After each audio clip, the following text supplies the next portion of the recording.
they're going to be talking about a large piece of work which was also commissioned by the NCSE on post-school pathways of students with special education needs. Eamon Carroll and Kiyu Yi are the presenters. I forgot to ask them which order they were going to. Kiyu is going to go first. But both of them have actually moved on from the ESRI. The research was conducted in the ESRI. They're now in different jobs. But it's good to have the opportunity to present and for us to question them. So, Kiyu, do you want to come up?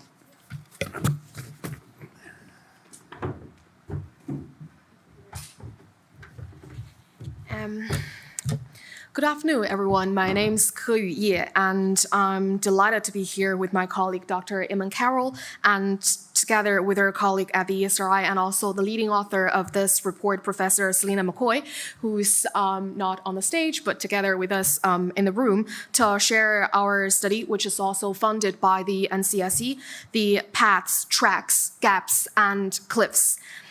And I want to start it with a moment we can all remember, the last day of school.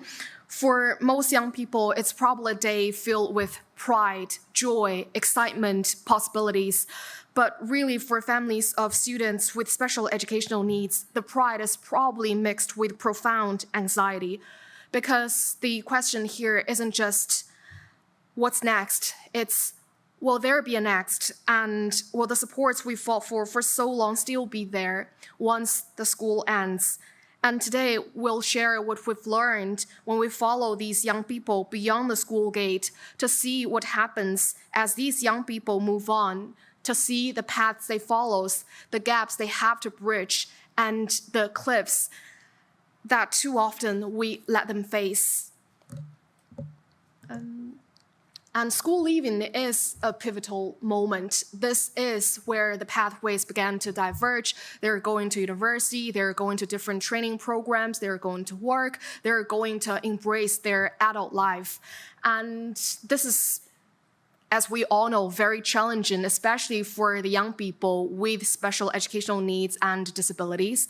And our piece of study centered on the experiences of these young adults regarding how prepared they feel for leaving school, how they feel about their skills development, their planned and realized post-school pathways, their transition experiences, as well as their outlook for future. And our study provides the key evidence on the gaps that between school and post-school settings, the support adequacy across wide range of settings, resourcing of non-mainstream education and training programs, as well as the pathway and progression opportunities. Our study are mainly guided by these 5 main questions. Where do these young people with special education needs go after school? What data exist to track them? And why do they choose such pathways? What are their lived experiences? And more importantly, what are the key barriers, the cliffs they're facing that prevent them from doing so? And to answer these critical questions, we couldn't just scratch the surface. We need a study that matched the scale and complexity of this challenge. So this slide here shows our 2-year mixed method, multi-phase and multi-layer design. We started from a mapping phase where we analyzed the national data such as growing up in Ireland and the census data to see the bigger picture of what's known with these school leavers with special educational needs, but just as importantly, what's missing there. And the next phase is the real heart of our study, our tracking phase, where we capture the lived experiences of these young people. So we tracked school leavers from a wide range of settings, from mainstream schools, special classes, and we did 8 diverse special school case studies. We first surveyed them in 2022 in spring and autumn and also interviewed them.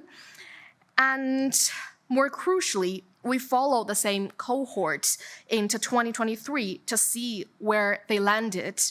We also surveyed and interviewed with young people in a wide range of post-school settings, as you can see from the text highlighted in blue, where we've interviewed students and young people in PLC settings, in National Learning Network, in adult day services centers, as well as who are usually the hardest to reach, the NEET group, those who are not going anywhere. And at the same time, we also did interviews with a wide range of key national stakeholders like the NAMSI, NCSE for sure, Department of Education, HSE, Disability Advocate. And so this is a study that's grounded in the voice of young people and their parents. It shows not just where these young people go after school, but also how they get there and what supports that truly makes a difference. And we believe it is this combination, the data and the real voice of these young people, these families, that gives this study power to provide the evidence that's not just robust, but also deeply relevant to shaping policy that actually supports young people's future. And a bit of the data here. As we probably know that we know there is a gap between the disabled and non-disabled young people from all aspects. And this is a piece of data we get from the census 2011 and 2016 data regarding their educational achievement gap. And from this lighter red bar here, you can see that the young people with disabilities, they're much less likely to achieve third-level education. And if we take a further closer look, apart from being less likely to achieve third-level education, their education outcome vary greatly by different types of disability, which echoes the research just mentioned this morning by Valeria. And these young people with disability, they're usually underrepresented in higher education settings like university or tech universities, and overrepresented in further education and training. These are all valuable routes, but often these are the routes chosen not from opportunity, but from constraints. And our study digs into the where and, more crucially, why. And let's start from their experiences from mainstream schools, where we start to see the emergent theme of two funnels.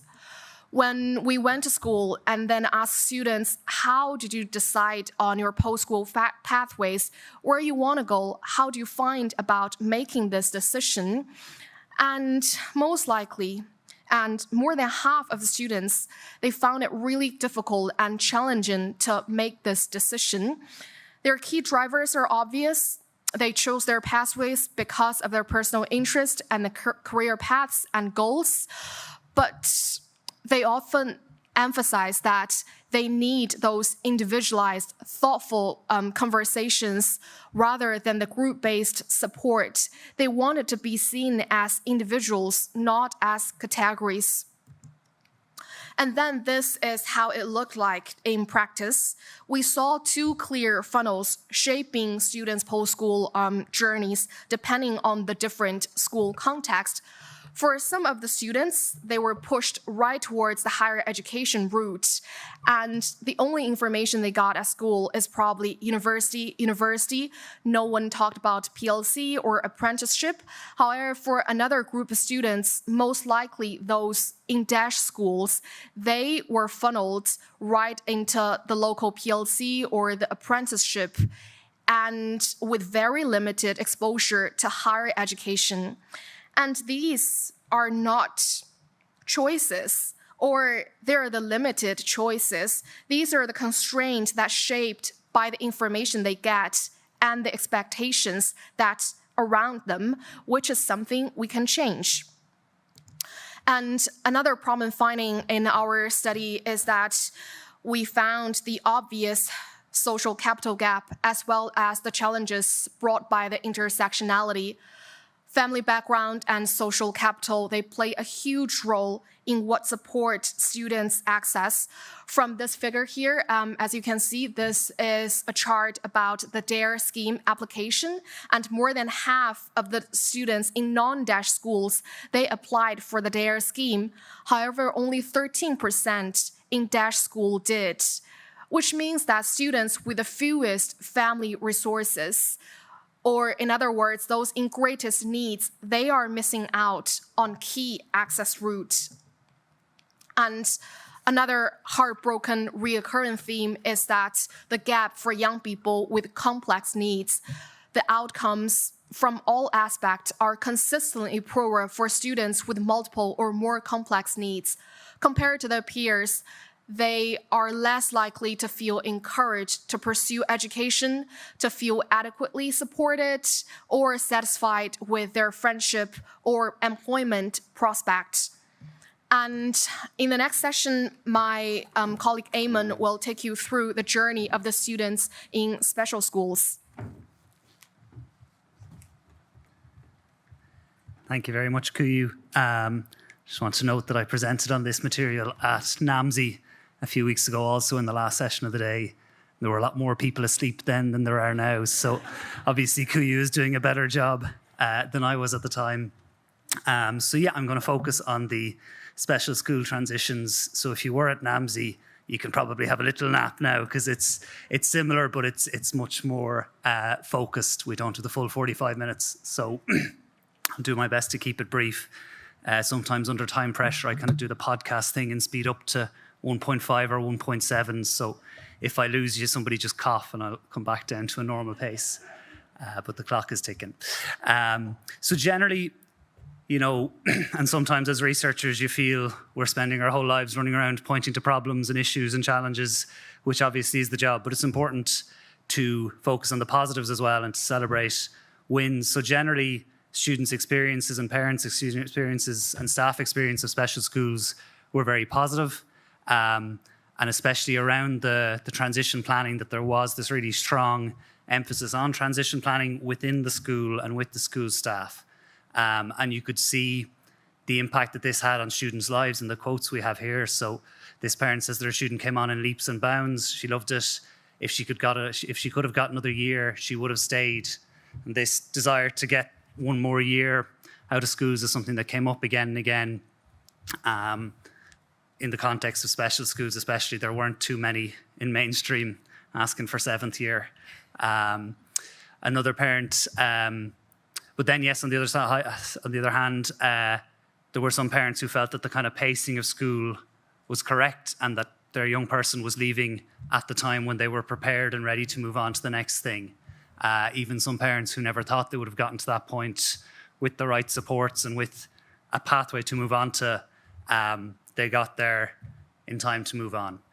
So a lot of the time, what we noticed is that the problem wasn't the school, it was the system they were transitioning into, or the lack of a system in some places, the kind of ramshackle hodgepodge of opportunities that was out there. So having underlined the positives, we're going to go back to the negatives and the issues. We're going to focus on several gaps that really came strongly out of this research. So the first one was around the curricular gap. And I suppose some time has passed since we conducted this research. So luckily, some of this is no longer in effect, hopefully, but we'd be interested to hear how much of it has actually trickled down to the ground and whether it's visible.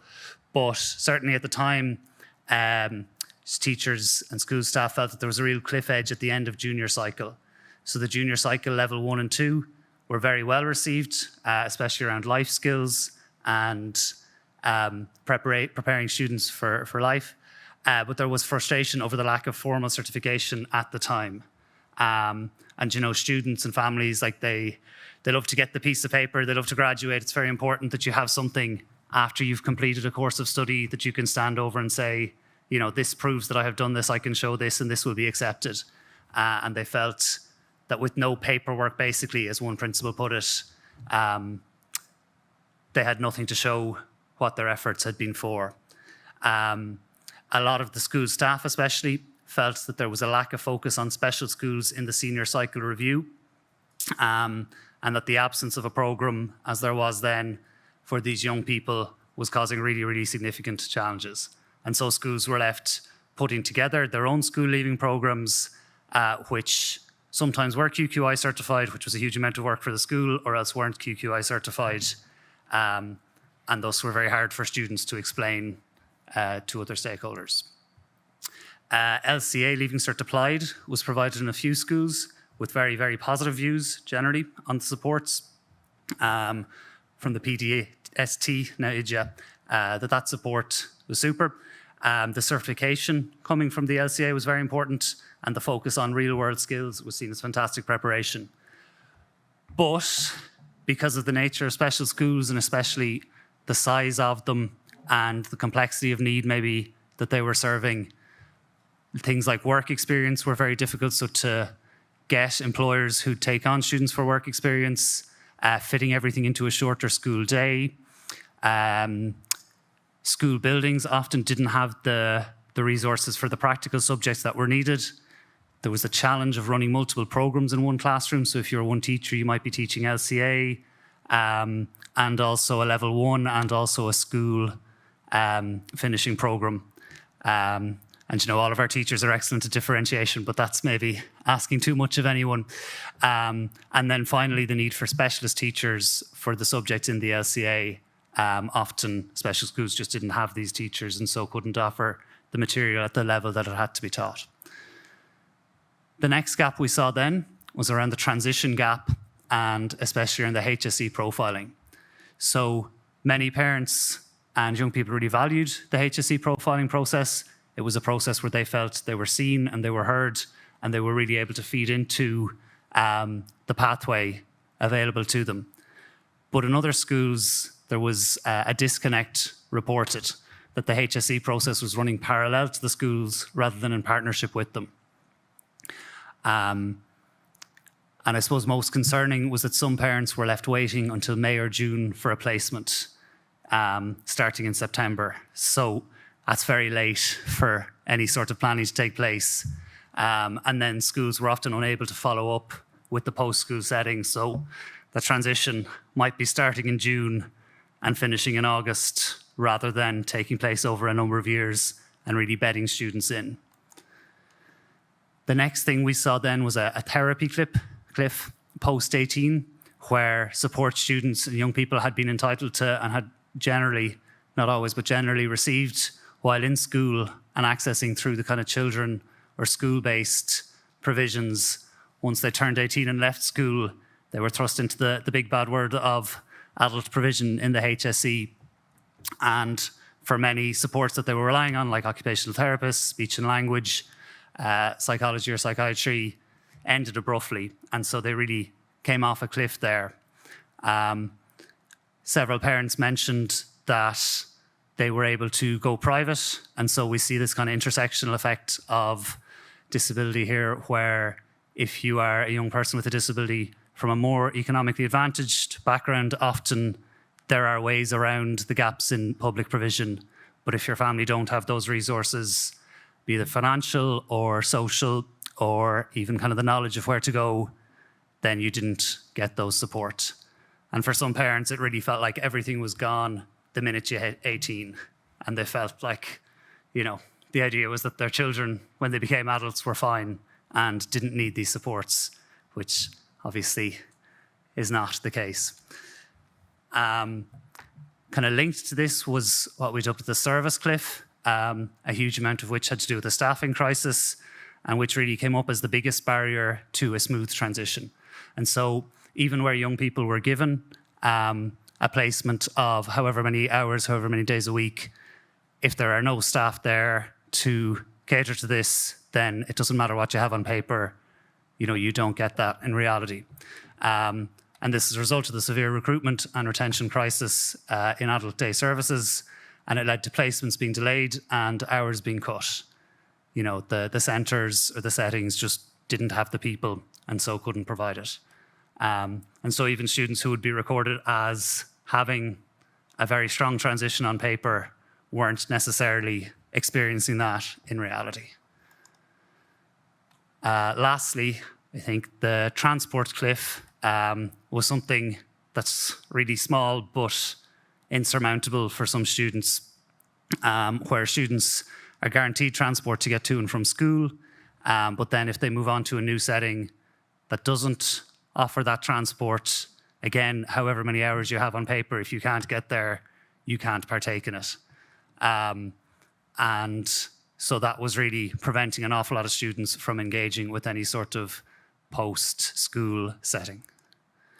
And finally, perhaps most powerfully, in one where we're not too sure there's a huge policy prescription that could fix this, but I suppose it's worth noting anyway, there was a social cliff for many young people as perceived by them and by their parents, this kind of hidden loss. So, you know, and we saw it when we went into the special school settings and the mainstream school settings.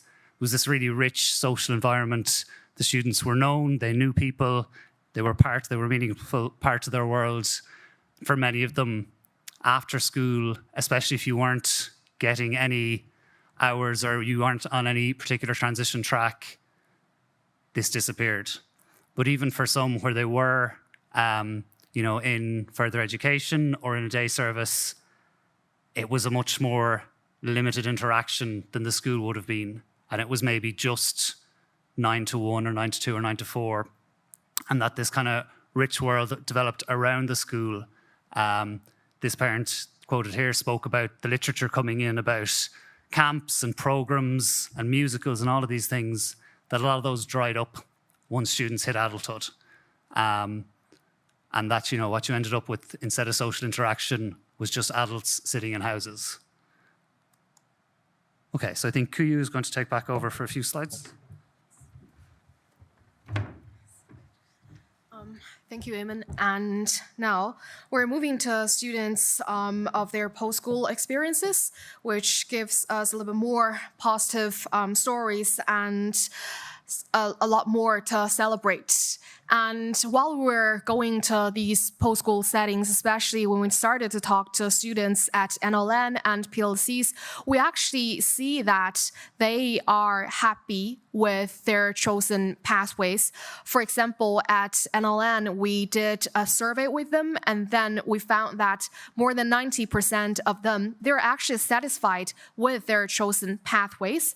They really valued for the supportive stuff they have. They're being able to make the friends at this setting, and also for developing their practical and life skills. And similarly, at the post-leaving cert settings, most students, they are satisfied. They're happy about the high quality teaching they get, as well as their personal development. However, even in these really positive experiences, there are still gaps, especially the gaps around the mental health support they can get, their anxiety about future, the financial burdens. And then in the time we spent with them, we see a clear need emerging for more accessible social, emotional, and mental health support really across all of the settings. And also regarding the anxiety aspects, in the survey we did with the PLC students, we found that over a third of them, they were worried about their future, about their next step after post-school. And then nearly half of them, they struggled with their fees or other study costs.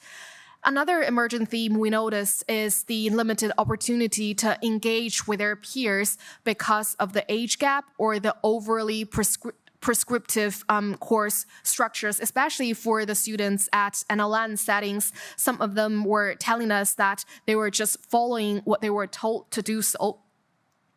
So really, what can we learn from these evidence and experiences? And I'm handing over back to Eamon to walk you through this.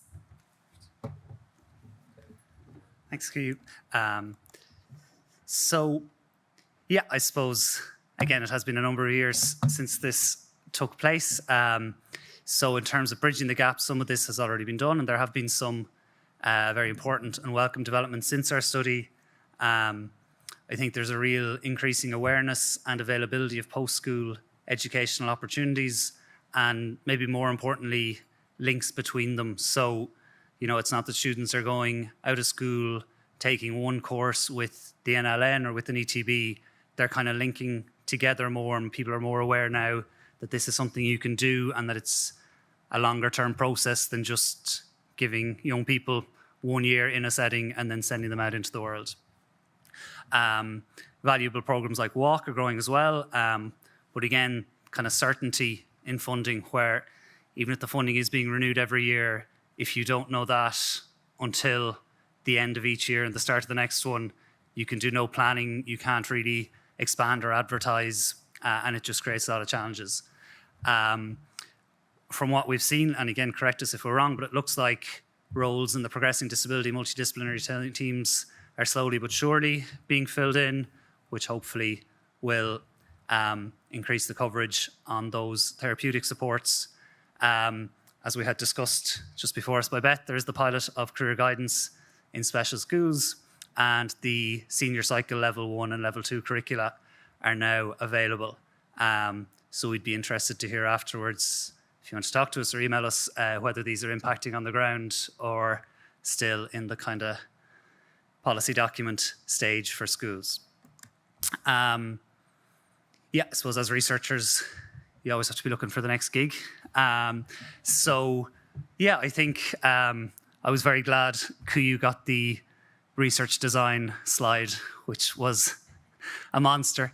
But, you know, this was a very large piece of research trying to touch a little bit on everything and everyone coming out of school with any sort of special education need or disability. But I suppose it has given us hopefully some insight into where research might go from here, and maybe created a bit of a platform for research to build on as well. And I suppose we're excited about the opportunities for co-created research. Again, the joys of going last week, we heard about them all discussed earlier by the practitioners and by university-based researchers. And yeah, I think there's an increasing recognition of the need for student voice and involvement in research at all stages, you know, for nothing about us without us. And Ireland finally ratifying and starting to implement the UNCRPD across society.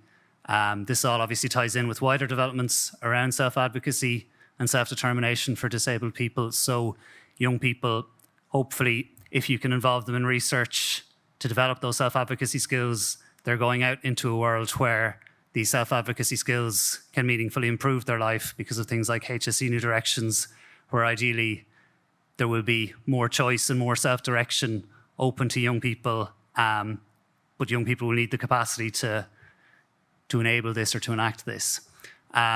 There's more and more expertise to draw on, both within kind of the academy or within the research world, and also among disabled persons organisations and disabled people themselves. And then the international literature, luckily, is growing by the day, which obviously leads to a lot more reading and researching, but does give you a much firmer footing to stand on. You know, and we can move beyond, hopefully, steering groups into genuine co-production. But I suppose that has to start really at the phase before the researchers are even involved. Like, it has to be built in from the design of the tender and the kind of conception of the overall process, so that these things are thought through in the funding and in the tendering process, and that, you know, it's not an additional thought that the research team has when they're applying or once they've applied, that it's a really fundamental part of the project from its very inception. I suppose the key implications for schools, if we can boil it all down to a few points, we'd recommend individualising guidance. So the one-size-fits-all guidance didn't really resonate with a lot of the students we spoke to. If at all possible, to break the funnels. So promoting high expectations for all, but kind of high expectations and wide expectations that, you know, students might be better suited in a university or in further education or in an apprenticeship, but to try and let that be determined by the students' strengths and interests rather than by the social context and the school context that the student is coming from. One way around this would be informing students about opportunities for movement within and across pathways. So there's much more movement now through the tertiary education system as a whole, into FE, out of FE, into HE, kind of over and back, that these pathways exist now. And so a decision at 18 is no longer the start and end of it, that, you know, they can make a decision that might lead to a future decision that will offer them different opportunities. Yeah, I suppose especially to proactively highlight the DARE programme for any student who might be eligible, and especially in DEIS schools, that this is something that exists and students should hopefully be aware of it.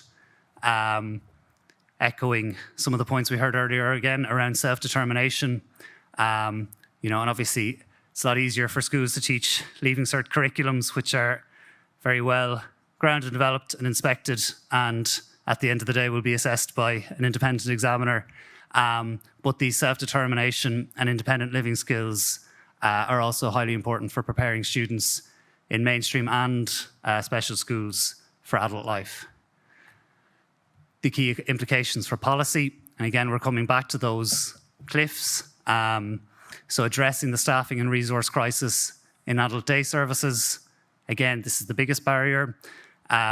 Creating integrated pathways for therapies post-18 and coordinating transport in post-school settings between the Departments of Education, Health, Transport, Department of Children, Department of Rural and Community Development, you know, finding ways to mobilise resources that are out there to improve provision. And finally, fixing the data gap, so improving the data linkage between school and post-school systems to understand and support transitions. And it's not often I say this, but, you know, there's a lot of exciting things happening in the world of administrative data sets. But there are moves to link up data from schools with census data, with other data, and to kind of bring them all together so we have a clearer idea of who's doing what and going where. And yes, cautiously, despite being a natural cynic, as we hit zero on the clock, I'm going to suggest that maybe there are grounds for optimism. There's a lot happening in this space, even in the 2 years between kind of finishing the research for this study and standing here to present it. A huge amount has happened and changed, most of it for the better. We're seeing more entry routes, more diverse courses, more linkages between different settings and offerings. And I suppose the question is it enough? And I think that while there's any student sitting at home because they can't access a place, or they haven't been offered a place, or the place exists but the staff to service it don't, I think we can't say it's enough while there are still young people in that situation. And then beyond that, is it comprehensive? So does it provide real choice for every student, whatever their disability or impairment, wherever they are in the country? And I think until we can say yes to that, then we've work to do. So finally, I suppose to come back to the impact of this when the transition doesn't go well, when there is no post-school pathway. A parent quote here, getting to the heart, I suppose, of parental anxieties around that post-school gap. You don't want them just at home. We're not going to be around forever. They need to be set up. They need long-term support. That's always a worry. And so, you know, these immediate post-school settings and options and opportunities, they need to be built into longer term so that there is a sort of a long-term plan or pathway or opportunity for young people. So hopefully our research provides the map, or a map or a partial map. These new policies might provide the tracks, and now the fun part, we must resource them to turn a path of clips and gaps into a clear, supported journey for life. Thank you very much.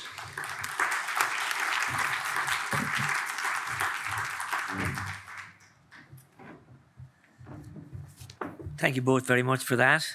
Again, an example of a lengthy research report being summarised very efficiently and very interesting. And I like the mixture of positive, mixing the positive with the challenges that obviously exist.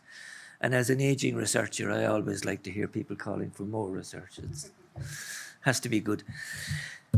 We'll take some questions. If there are any, there's some up here, I think.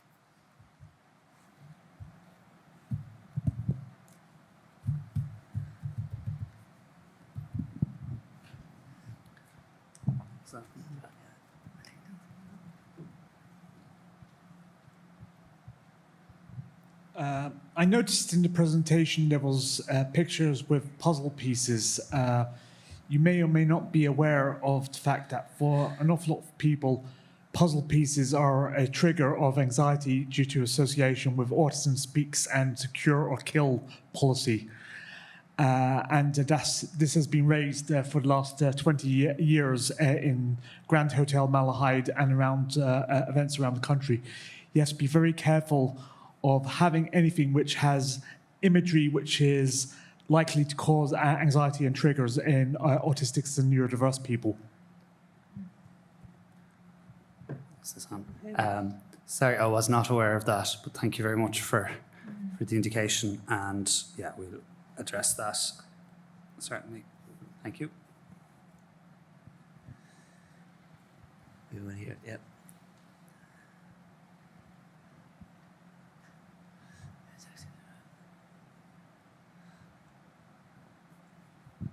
Hi, thanks a million. That was a fantastic presentation again. As somebody heavily involved myself in transitions research, and what's come out of both of the presentations this afternoon is about sustainability. And there doesn't seem to be any joined up thinking or from a policy perspective. Now, we know we have the new disability strategy, which to my mind just replicates the comprehensive employment strategy, etc. And I'm just wondering, it's more of a comment here really at this stage. When are we actually going to enact strategies, take the evidence from the really, really good research that we're all doing and actually implement it into a national framework for transition? It really is timely. And with the, I suppose, the speed of the UNCRPD being ratified, but really backing it up with the rights of young people. And while we still all sit around in our steering groups, etc., there are still young people leaving special schools especially with no pathways really up to. So it's only an observation, you know, but thank you for bringing the research to us today. Thanks. Do any of you want to comment on? Yeah, I suppose something that strikes me is just the complexity of what we might call the stakeholders involved, that, you know, it's a lot easier, I suppose, to coordinate between schools or between all the universities in the country or whatever within a sector, whereas this is trying to bridge multiple different sectors, some of whom do things in very different ways. So, yeah, I suppose, again, it's more of an observation, following your observation, than anything productive or helpful, but I suppose thinking through, yeah, because I've moved on from the SRI now. I'm in MTU working on their Path 4 programme, which is for students with intellectual disability attending higher education. But again, I suppose, yeah, moving from the pure research side to actually practitioner side, it is very difficult to coordinate across different settings. And yeah, I suppose you see when everyone is hell-bent on doing the job that's in front of them, it's very difficult to have somebody bring all of that together and feedback with information in a productive way. So, yeah, I suppose I hope somebody can figure it out as well. On the United Nations Convention on the Rights of People with Disabilities, Ireland is the only country in Europe, including Russia, that has not signed the optional protocol and has no schedule timetable of signing the optional protocol. The process of participation, consultation and decision-making of, for and run by people with disabilities as advocates and service users, and funding of organizations of disabled persons organizations, advocacy and disability groups, rather than service providers or parents, professionals and staff to tell us what to do, is essential to the UN Convention. And it ought to be noted the fact that we are completely voluntary and unfunded since the cuts of PWDI after the financial crisis of 2008, that we have had less than €100 funding in the last 14 years. Thank you very much for that contribution, and I apologise for not spotting the hand up. Okay, we're finished? Yeah, okay. So yeah, so I think as I started to say, I hope you'll agree that we have had an interesting and worthwhile day. We've seen challenges outlined, and we've seen, I think, strong indications of useful indications as how those challenges might be met. I think it's interesting also that the two themes kind of interacted at various points, which is gratifying for those planning the conference. We'll finish up, and thank you for being here, and safe journey home. Slán